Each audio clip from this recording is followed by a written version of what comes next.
Sa ngalan ng Ama at ng Anak at ng Espiritu Santo, Amen. sumainyo ang Panginoon. At sumairin. Mga kapatid, aminin natin ang ating mga kasalanan upang marapat tayong gumanap sa banal na pagdiriwang.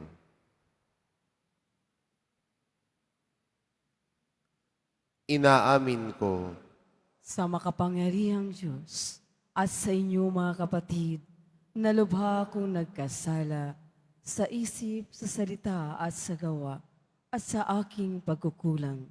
Kaya'y sinasamo ko sa mahal na Biring Maria, sa lahat ng mga anghel at mga banal, at sa inyo mga kapatid, na ako'y panalangin sa Panginoong ating Diyos. kaawaan tayo ng makapangyarihan Diyos, patawarin tayo sa ating mga kasalanan at patnubayan tayo sa buhay na walang hanggan. Amen. Panginoon, kaawaan mo kami. Panginoon, kaawaan mo kami. Kristo, kaawaan mo kami. Kristo, kaawaan mo kami. Panginoon, kaawaan mo kami. Panginoon, kaawaan mo kami.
Manalangin tayo.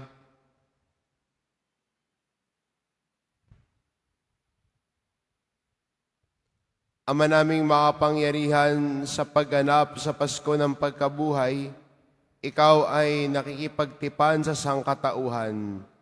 Ipagkaloob mong aming maisakatuparan ang pananampalatayang aming ipinagdiriwang sa pamamagitan ni Jesucristo kasama ng Espiritu Santo, magpa sa walang hanggan. Amen. Magsiupo po ang lahat. Pagbasa mula sa mga gawa ng mga apostol. Noong mga araw na iyon, nagsasalita pa sina Pedro at Juan tungkol sa kanilang pinagaling nang dumating ang mga saserdote, ang kapitan ng mga bantay sa templo at ang mga Saduseyo. Galit na galit sila sa dalawang apostol sapagkat ipinapahayag nila sa mga tao na si Jesus ay muling mabuhay at ito ang katunayan na muling mabubuhay ang mga patay. Kaya't dinakip nila ang dalawa, ngunit ikinulong muna hanggang kinabukasan sapagkat gabi na noon. Gayunman, marami sa nakarating sa kanilang pangangaral ang sumampalataya kay Jesus at umabot sa 5,000 ang bilang ng mga lalaki. Kinabukasan, nagkatipon sa Jerusalem ang mga pinuno, ang matatanda ng bayan at ang mga eskriba. Kasama nila si Anas na pinakapunong saserdote, si Caifás, si Juan, si Alejandro at ang buong angkan ng pinakapunong saserdote. Pinaharap nila ang mga apostol at tinanong, "Sa anong kapangyarihan o kaninong pangalan ninyo ginagawa ang bagay na ito?" Sumagot si Pedro, na puspos ng Espiritu Santo, "Mga pinuno at matatanda ng bayan, kung sinisiyasat ninyo kami ngayon tungkol sa kabutihang ginawa namin sa lumpong ito at kung paano siya gumaling, talastasin ninyong lahat at ng buong Israel na ang taong ito'y nakatindig sa inyong harapan at lubusang gumaling dahil sa kapangyarihan ng pangalan ni Jesucristong taga Nazaret. Siya'y inyong ipinako sa krus, ngunit muling binuhay ng Diyos. Ang Jesus na ito ang butong itinakwil ninyong mga tagapagtayo ng bahay, ang siyang naging batong panulukan. Kay Jesucristo lamang matatagpuan ang kaligtasan, sapagkat sa silong ng langit, ang kanyang pangalan lamang ang ibinigay ng Diyos sa ikaliligtas ng tao. Ang salita ng Diyos. Salamat sa Diyos.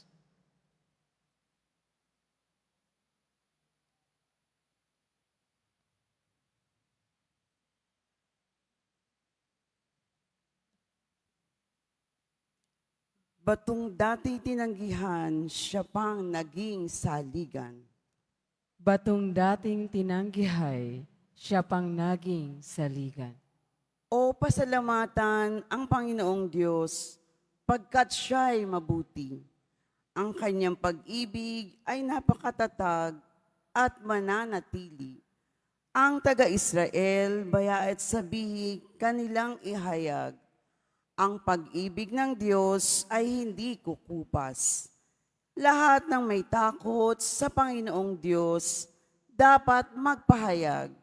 Ang pag-ibig niya'y hindi magwawakas. Batong dating tinanggihay, siya pang naging saligan. Ang batong nagtakwil na nagtatayo ng tirahang bahay, sa lahat ng bato'y higit na mahusay. Ang lahat na ito ang nagpamalas ay ang Panginoong Diyos. Kung inyong mamasdan ay kalugod-lugod. O kahanga-hanga ang araw na ito, ang Diyos ang nagbigay, tayo ay magalak, ating ipagdiwang. Batong dating tinanggihay, siya pang laging saligan. Kami ay ligtas, tubusin mo, poon, kami ay ligtas. At pagtatagumpayin sa layunit hangad. Ang pumarito sa ngalan ng poon ay pagpapalain magmula sa templo. Manga'y nagpapala, kanyang tatanggapin ang poon ng Diyos. Batong dating tinanggihay, siya pang naging saligan. Magsitayo na po ang lahat.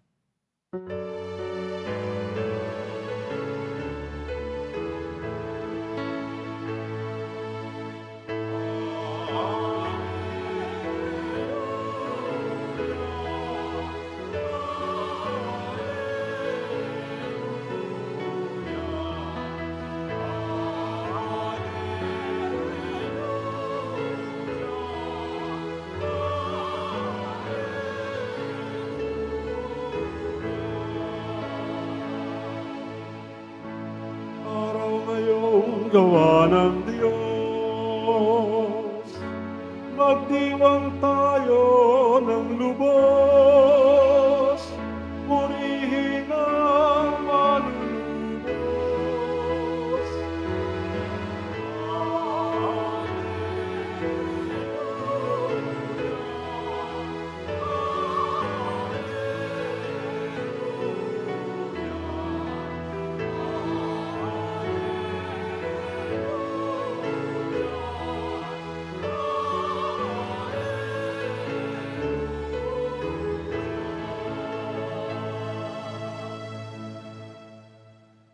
Sumainyo ang Panginoon, At sumairi.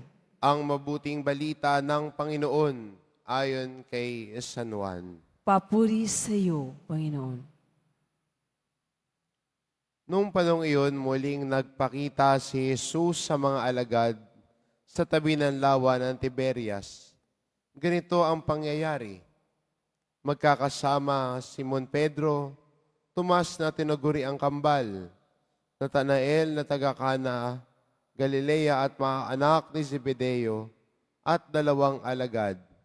Sinabi sa kanila ni Simon Pedro, "Mangingisda ako."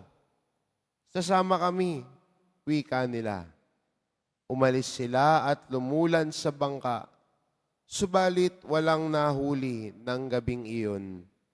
Nang magbubukang liwayway na, tumayo si Jesus sa pampang, subalit hindi siya nakilala ng mga alagad.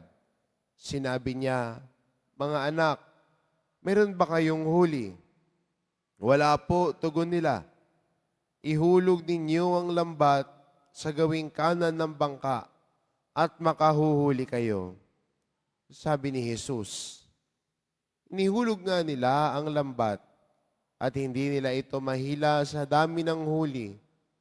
Sinabi kay Pedro ng alagad na minamahal ni Jesus, "Ang Panginoon yon." Nang marinig ito ni Simon Pedro, siya'y nagsuot ng damit sapagkat hubad siya at tumalon sa tubig. Ang kasama niyang mga alagad ay sumapit sa pampang, sakay ang munting bangka. Hila-hila ang lambat na puno ng isda.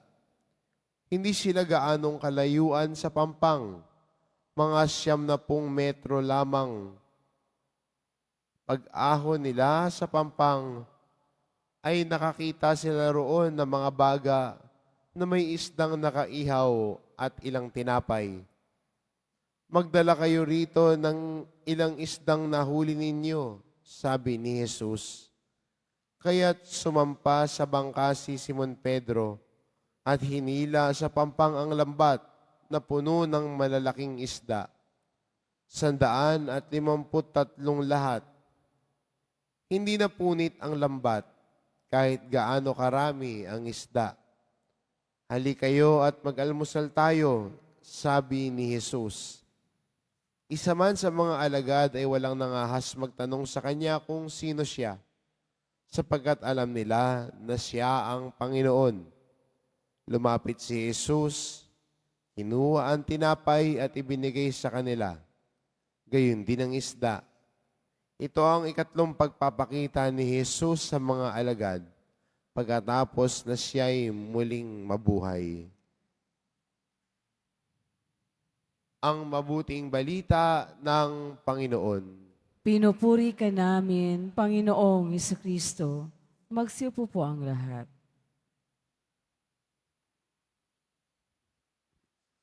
Ngayon ay araw ng Biyernes at araw ng debosyon natin sa mahal na pong Jesus Nazareno. Kaya maganda rin na sa Biyernes ding ito ay tayo ay nakapaloob sa oktaba ng Pasko ng Pagkabuhay. Okay, kulang ang isang araw para ipagdiwang ang matinding kagalakan natin bilang Kristiyano na si Jesucristo ay muling nabuhay. Kaya sa pagkakataong ito, bigyan natin ng parangal at papuri ang mahal na pong Jesus Nazareno, siya na muling nabuhay.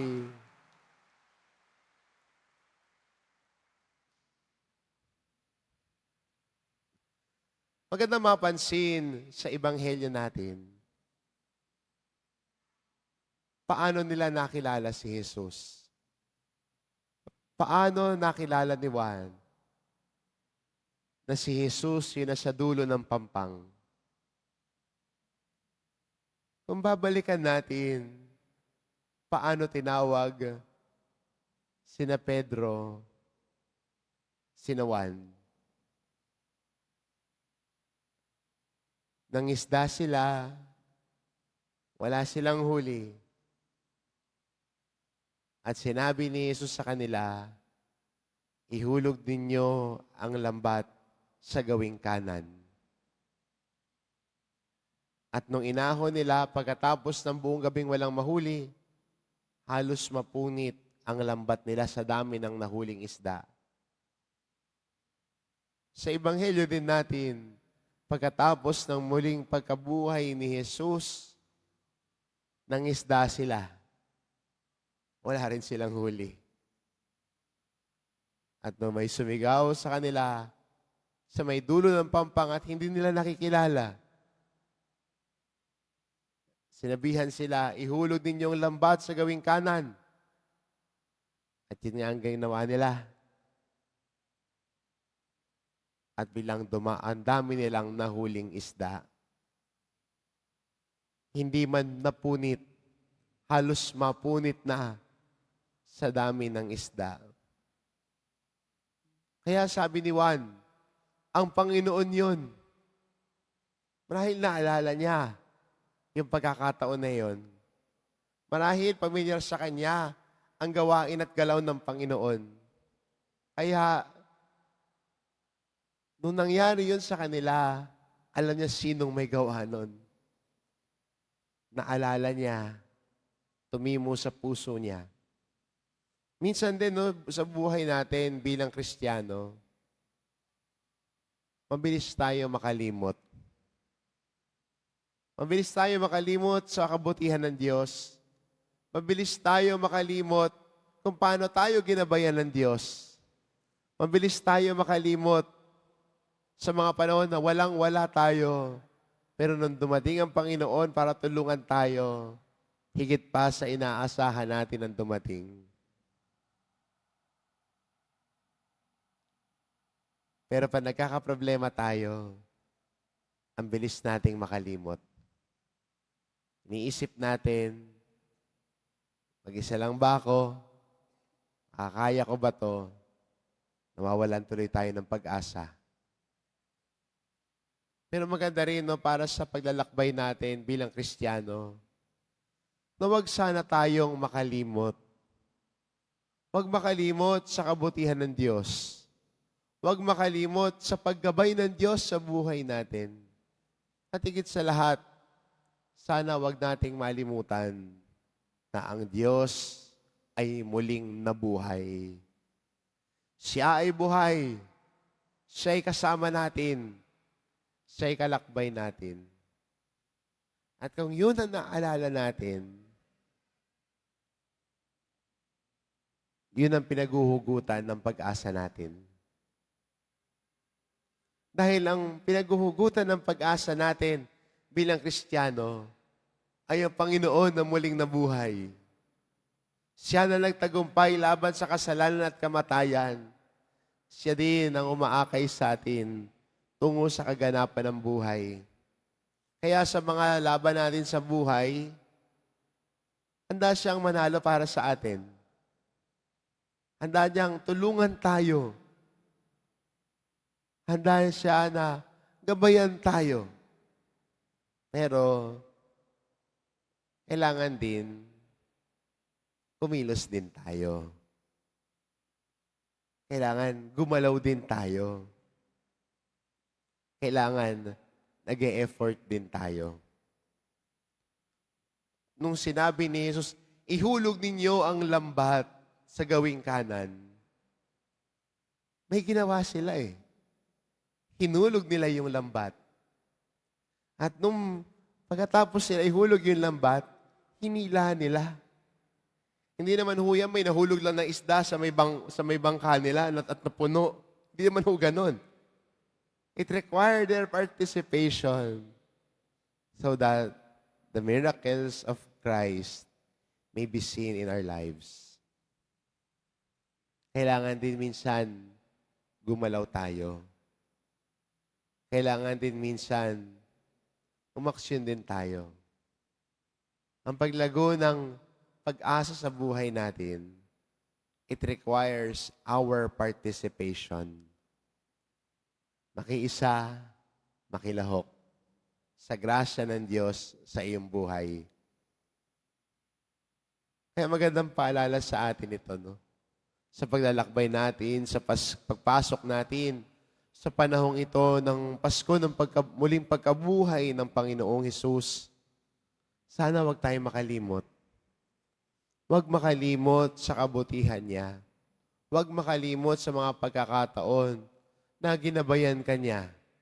Huwag makalimot sa pagkakataon na inahon ka ng Panginoon sa iyong pagkalunod. Huwag makalimot sa mga panahon na ang Diyos ang pumatnubay pag walang-wala ka. Siya ang pag-asa natin. Siya ang kinakapitan natin. Siya'y muling nabuhay, nagtagumpay para sa atin. Kaya kung ganun ang nasa isip natin, tulad ni Juan, kaya lagi nating sabihin, ang Panginoon iyon. We recognize the movement of Christ in our lives. Nakikilala natin ang paggalaw ng Diyos sa buhay natin. Nakikita natin ang paggabay niya sa buhay natin. Dahil hindi tayo nakakalimot sa paggabay niya, sa galaw niya sa buhay natin. Nakikita at nakikilala natin ang Panginoon. Amen. Magsitayo na po ang lahat.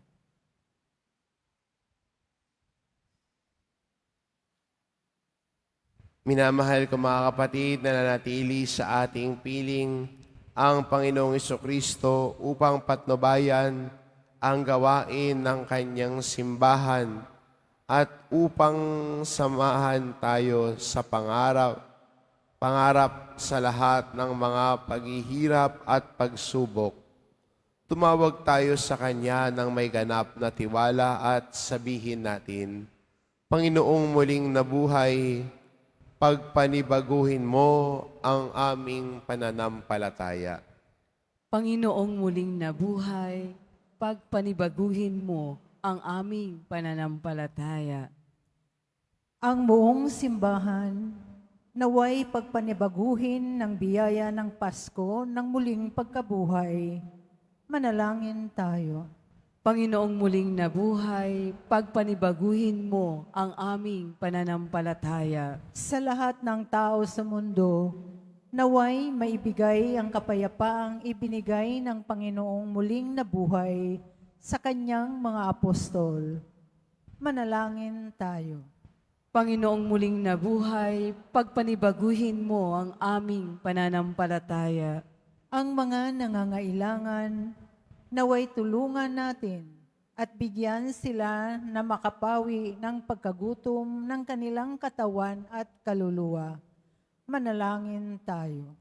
Panginoong muling nabuhay, pagpanibaguhin mo ang aming pananampalataya. ang mga may sakit at may karamdaman, naway makatanggap ng ginhawa at pag-asa mula sa mga tumutulong sa kanila. Manalangin tayo. Panginoong muling nabuhay, pagpapanibaguhin mo ang aming pananampalataya.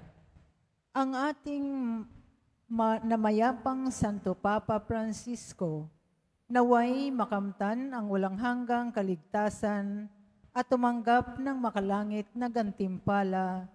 Manalangin tayo. Panginoong muling nabuhay, pagpanibaguhin mo ang aming pananampalataya. Diyos na aming Ama, ibinalik mo kami sa iyo sa pamamagitan ng muling pagkabuhay ng iyong anak. Dinggin mo ang aming mga panalangin at palakasin mo kami sa pagpapatotoo sa aming pananampalataya sa muling pagkabuhay. Hinihiling namin ito sa pamamagitan ni Kristo na aming Panginoon. Amen. Magsiupo po ang lahat.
Magsitayo na po ang lahat.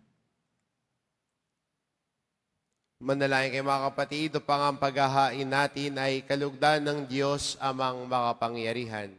Tanggapin nawa ng Panginoon itong paghahain sa iyong mga kamay, sa kapurihan niya at karangalan sa ating kapakinabangan at sa buong sambayanan niyang banal.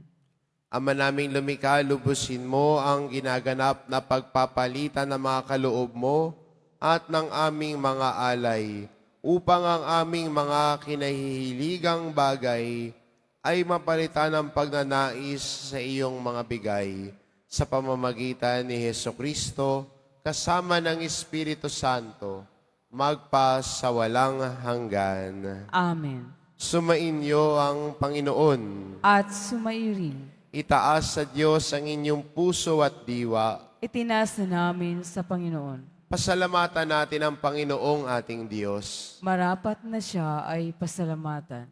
Ama naming makapangyarihan, tunay ngang marapat na ikaw ay aming pasalamatan, lalo ngayong ipinagdiriwang ang paghahain ng Mesiyas, ang maamong tupa na tumubos sa aming lahat. Ang iyong anak na minamahal ay naghain ng sarili niyang buhay. Siya ang tupang maamong umako sa kaparusahan upang mapatawad ang kasalanan ng sanlibutan. Sa pagkamatay niya sa banal na krus, ang kamatayan namin ay kanyang nalupig. Sa pagkabuhay niya bilang manunubos, pag-asa at pagkabuhay ay aming nakamit. Kaya kaisa ng mga anghel na nagsisiawit ng papuri sa iyo, nang walang humpay sa kalangitan, kami nagbubunyi sa iyong kadakilaan.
Magsilod po ang lahat.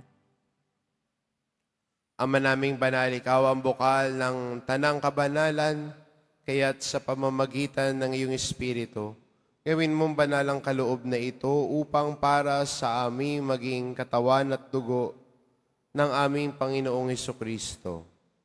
Bago niya pinagtiisang kusang loob na maging handog, hinawakan niya ang tinapay, pinasalamatan kanya. Pinaghati-hati niya iyon, iniabot sa kanyang mga alagad at sinabi, "Tanggapin ninyong lahat ito at kanin, ito ang aking katawan na ihahandog para sa inyo."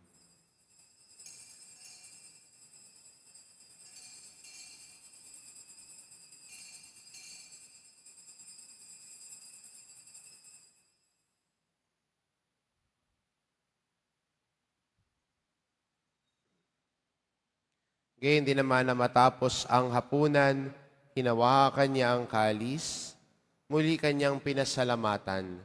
Iniabot niya ang kalis sa kanyang mga alagad at sinabi, "Tanggapin ninyong lahat ito at inumin ito ang kalis ng aking dugo, ng bago't walang hanggang tipan. Ang aking dugo na ibubuhos para sa inyo at para sa lahat, sa ikapagpapatawad ng mga kasalanan. Gawin ninyo ito sa pag-alala sa akin."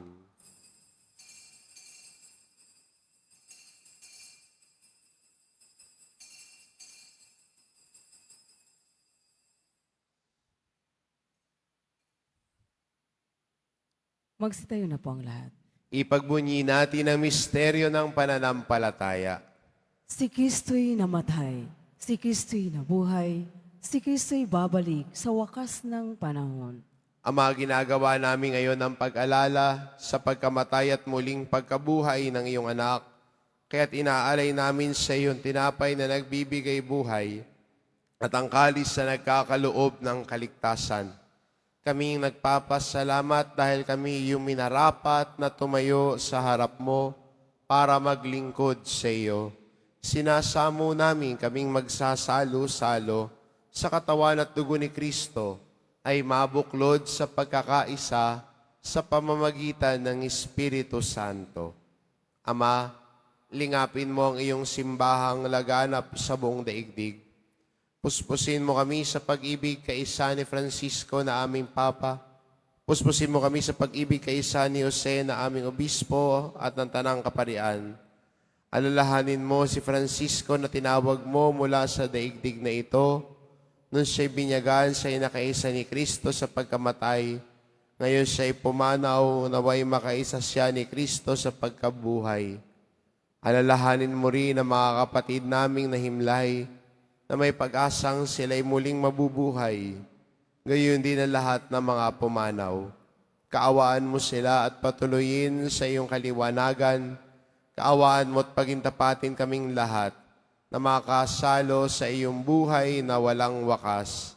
Kaisa na mahal na Birheng Maria na ina ng Diyos, ng kabiyak ng puso niyang si San Jose, kaisa ng mga apostol at ng lahat ng mga banal na namuhay dito sa daigdig ng kalugod-lugod sa iyo, maipagdiwang nawa namin ang pagpupuri sa ikararangal mo sa pamamagitan ng iyong anak na aming Panginoong Hesukristo.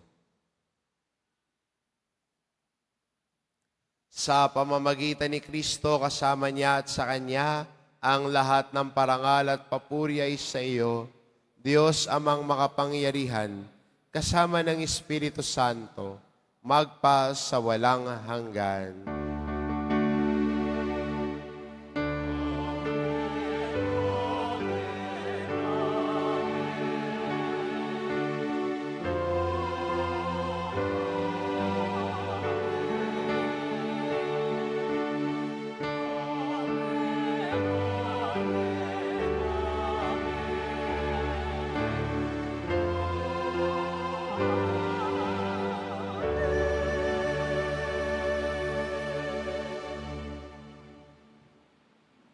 Sa tagubilin ng mga nakagagaling na utos at turo ni Jesus na Panginoon natin at Diyos, ipahayag po natin ng lakas loob.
Iniling namin kami adya sa lahat ng masama pagkalooban ng kapayapaan araw-araw. Iligtas sa kasalanan at ilayo sa lahat ng kapahamakan. Samantalang aming pinananabikan ng dakilang araw ng pagpapahayag ng tagapagligtas naming si Heso Kristo. Sapagkat iyo ang kaharian at ang kapangyarihan at ang kapurihan magpakailanman. Amen. Panginoong Hesukristo, sinabi mo sa iyong mga apostol, kapayapaan ang iniiwan ko sa inyo, ang aking kapayapaan ang ibinibigay ko sa inyo. Tungayan mo ang aming pananampalataya at huwag ang aming pagkakasala. Pagkalooban mo kami ng kapayapaan at pagkakaisa, ayon sa iyong kalooban, kasama ng Espiritu Santo, magpa sa walang hanggan. Amen. Ang kapayapaan ng Panginoon ay laging sumainyo. At sumairi. Magbigayan kayo ng kapayapaan sa isa't isa.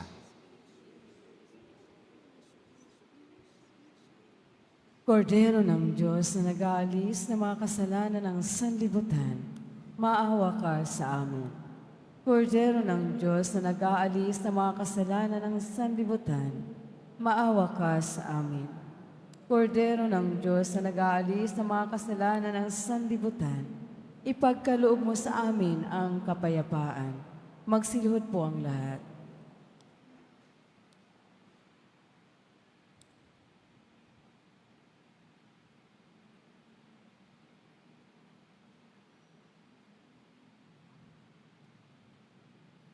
Itong kordero ng Diyos, ito nag-aalis ng kasalanan ng sanlibutan.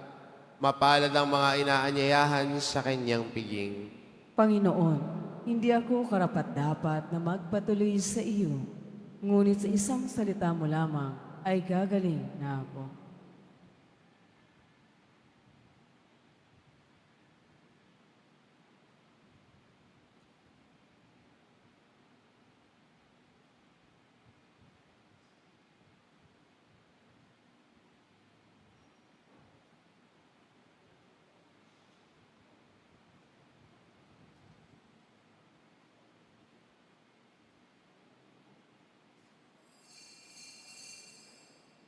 Para sa lahat ng tatanggap ng banal na komunyon, sasagot po tayo ng amin pagkasabi ng pare o ng biminister ng katawan ni Kristo at isubo agad sa bibig bago umalis sa harapan ng pare o ng biminister.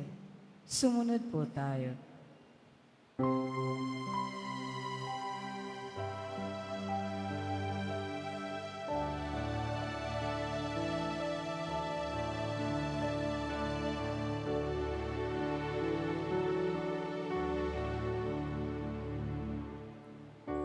Ating sundin, ating dinggin, ating ingat malaki.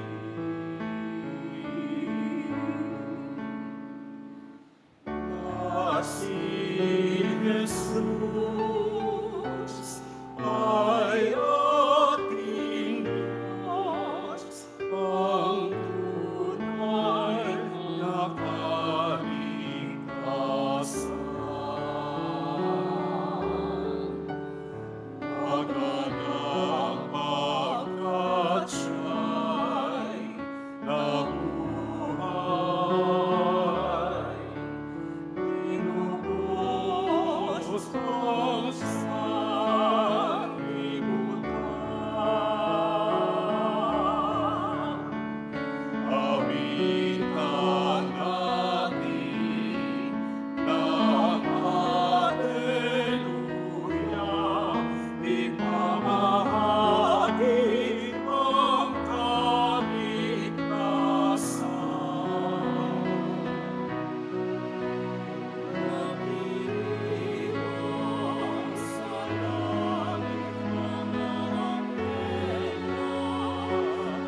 Announcement.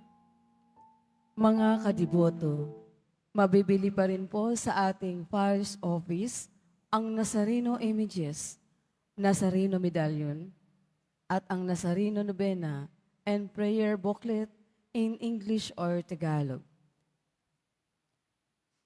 Ang Nazarene Catholic School, ang paranang Basilica Minor at pambansang dambana ni Jesus Nazareno ay tumatanggap na ng mag-aaral mula sa preschool hanggang senior high school para sa school year 2025-2026.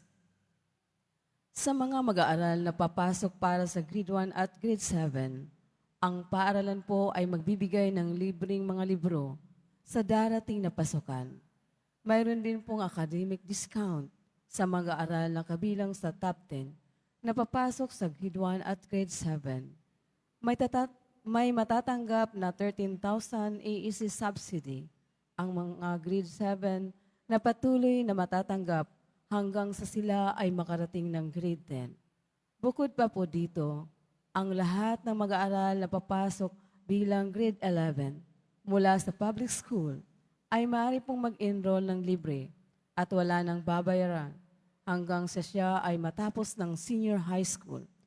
Para sa karagdagang informasyon, tulong pang-edukasyon, financial, diskwento, at mga scholarship, maaari kayong mag-message sa The Nazarene Catholic Schools Facebook page o tumawag sa mga sumusunod na numero na nakapaskil sa ating LED screens.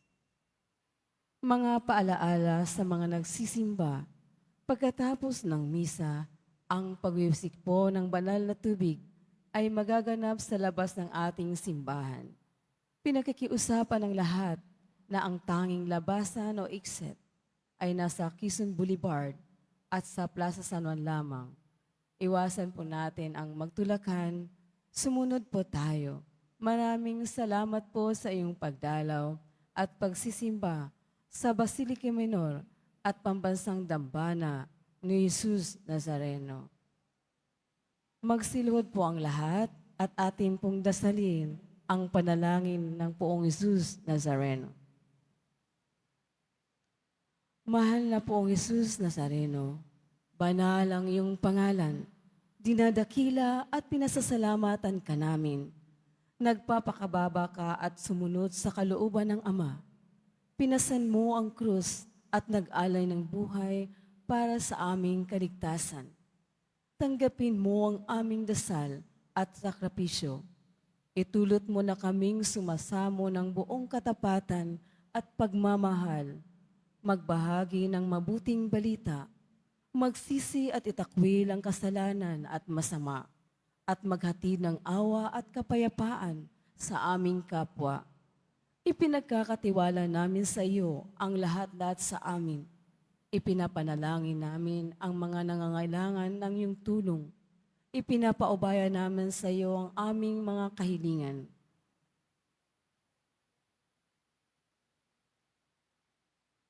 Ito ang aming pagdidibusyon at panata ay lalo nawang magpalapit sa amin sa iyo at sa aming kapwa upang nagmamahal at nagkakaisa kaming magtaguyod ng iyong kaharitan dito sa lupa hanggang sa langit ng aming tunay na tahanan kung saan naghari ka sa kalwalatian magpa sa walang hanggan.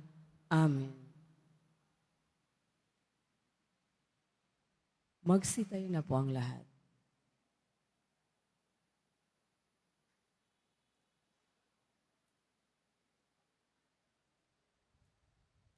Manalangin tayo.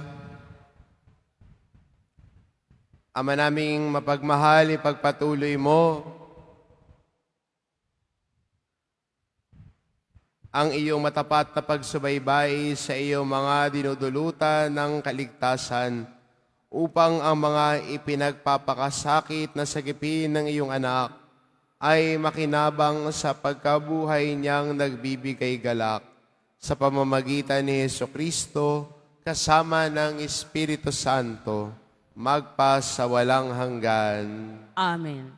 Sumainyo ang Panginoon. At sumairin. Mahal na pong Jesus Nazareno, inihayag mo sa pamamagitan ng krus ang walang maliw na pag-ibig ng Diyos sa sangkatauhan. Pakinggan mo ang mga kahilingan, lalo na para sa mga nangangailangan ng iyong tulong at awa. Makamtanawa namin ang iyong kasagutan na may utang na loob na tinatanaw. Basbasan din po ninyo ito mga imahin at dasalan upang lalo kaming manalangin at magtiwala. Sa pamamagitan ng bendisyon na ito, naway lalo kaming maging mapaglingkod, masunurin at tapat sa iyo na aming maluwalhating Panginoon, magpasawalang hanggan. Amen. At pagpalain kayo ng ating mapagmahal na Diyos, ang Ama at ng Anak at ng Espiritu Santo. Amen. Umayo kayo, taglay ang kapayapaan ng poong Jesus Nazareno. Aleluya, aleluya. Salamat sa Diyos. Alleluia, alleluia.